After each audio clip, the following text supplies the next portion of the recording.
L'info éco avec Capital.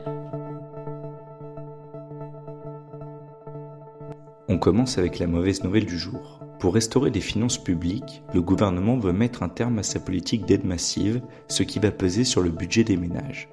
Ainsi, les Français ne pourront pas compter sur une nouvelle remise sur les carburants, dispositif qui leur avait permis d'économiser 120 € en moyenne en 2022. Côté électricité, la facture risque de s'envoler avec la fin du bouclier tarifaire à la fin de l'année 2024. On enchaîne avec le chiffre du jour, moins 1,1%. C'est la baisse des prix immobiliers sur un an dans les 10 plus grandes villes françaises selon Meilleur Agent. Un recul plus marqué que sur le plan national où les tarifs affichent une décote moyenne de 0,4%.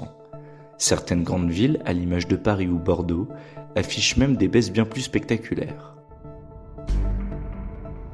On continue avec l'info pratique. Les propriétaires qui doivent s'acquitter de la taxe foncière ont jusqu'au 30 septembre pour opter pour le prélèvement à l'échéance.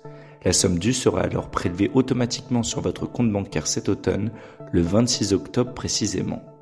Les contribuables qui payent directement en ligne n'ont, eux, que jusqu'au 21 octobre pour régler leur impôt local.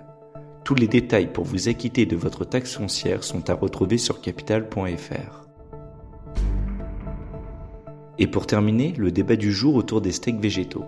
Les industriels de la viande refusent certaines appellations données à ces produits à base de soja, de pois ou de colza. Selon eux, les termes steak, saucisse ou encore jambon, réservés normalement à la boucherie, peuvent induire en erreur les consommateurs. Le gouvernement a préparé un nouveau projet de décret visant à interdire l'usage de tels noms pour ces aliments alternatifs.